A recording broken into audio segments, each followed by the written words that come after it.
Welcome back. So today we're diving into a new section. Today we're going to talk about complex numbers.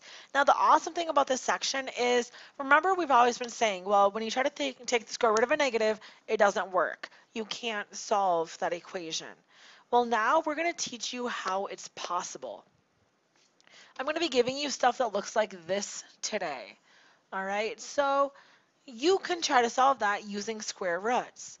So using square root, because there's no x term, means you would subtract the 49 over, and then you'd square root. But if you notice, when you try to square root a negative number on the calculator, notice what happens. It gives a non-real answer. Okay, it won't do it. It gives you an error. So that's because, as you know, you can't take the square root of a negative number. So mathematicians got clever. All right, they decided they wanted a way to represent these solutions. So what did they do? They invented something called the imaginary number I. The imaginary number I is equal to the square root of -1. So whenever you are square rooting a negative, so here you'd be trying to square root -49. What you can do is separate it into I and that radical. So essentially what happens is then you get I times 7, or you'd end up getting 7i. Now again, because you're solving a quadratic, you're getting your two solutions of plus and minus I. But essentially, whenever you're taking the square root of a negative, get rid of the negative, just toss an I in there to represent that you are dealing with an imaginary solution. Okay, so that's really the only difference. Square rooting a negative just means you incorporate I into your answer. So let's do a couple of examples of these. So all the ones I'm giving you here can be solved by square rooting. None of them have an x term, so what that means is I just want to get the x by itself. So I subtract the 200 over, I divide by 2, and now I have this case, all right? When I square root both sides, I'm square rooting a negative. So normally I would know that that'd be plus or minus 10. However, because I'm dealing with a negative number, I'm trying to square root a negative number, what that means is I have to incorporate that I in there. I have to include the fact that it is an imaginary solution. All right, how about this next one? Well, I'm going to subtract the 60 over, divide by 2, or sorry, divide by 3, I mean. And now I'm going to square root that -20. So x is going to be, I have my imaginary piece. Don't forget the plus or minus. But now this time, don't forget, 20 is special. 20 can actually break up, right? The square root of 20 is a square root of 4 and 5. So that gives me 2 square roots of 5. So don't forget that skill of being able to split it up. So really what I get is a 2i outside the radical, and only the 5 is left. So two things to remember there. The I, and that you can split up radicals still, even when they're imaginary.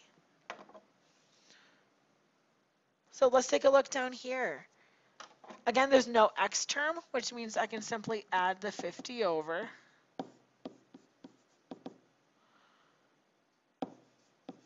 Go to square root. Now, don't be fooled, okay? So here, I'm square rooting a positive number. So really, my solution is just plus or minus square root of 50. Okay, so don't think everything is now imaginary. If you are square rooting a positive number, that is a real solution. So don't just start throwing I everywhere. If you're square rooting a positive, you just get the answer just like you would have before. Except don't forget, 50 splits up. 25 can pull out of it. So really, this is going to be 5 square roots of 2. when you write it in simplest form, because you do always want them in simplest form. Then this last one, I'm going to subtract the 24 over. I'm going to divide by 2, and now I go to square root it. So plus or minus, and again, because I'm square rooting a negative, so this time I do need that I there. But the square root of 12, it can simplify. 12 breaks down into 4 and 3. So really the solution I'm looking for is 2 square roots of I, and then the 3 is stuck inside the radical. So that's just kind of an introduction to these imaginary numbers, because whenever you'd be square rooting a negative, you are really getting imaginary solutions instead of real solutions. Now, in dealing with these imaginary numbers, sometimes they have an imaginary and a real part. So complex numbers are written like this: the real part plus the imaginary part. All right? So, and you can do operations with them just like you would every other number. And you think of the I in terms of like terms. All right? So you want to combine the real parts and combine imaginary parts, thinking along the same lines as like terms. So in this video, we're going to talk about adding and subtracting them. Then in the next video, we're going to talk about multiplying and dividing imaginary numbers. So again, here, we want to think in terms of like terms. So 4 plus 5 gives me 9. 3i minus I just leaves me 2i. 2 plus 4 gives me 6. Negative 7i plus 3i is a negative 4i.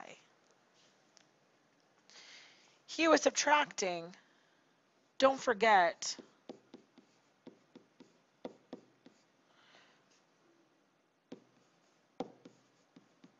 that you want to distribute that negative.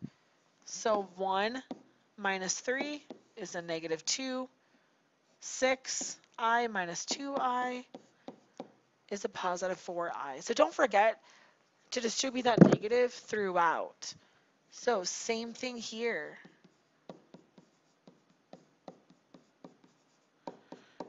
We want to flip the signs of everything in that second parenthesis. Now combine. Negative 7 minus 3 is a negative 10. 2i plus 5i is a positive 7i. So nothing really too difficult today, just a lot of little things that I want to give you practice on. So you probably really like this video because it's actually really nice and short. So just please make sure that you write your summary and then you come back to class prepared to do your practice work.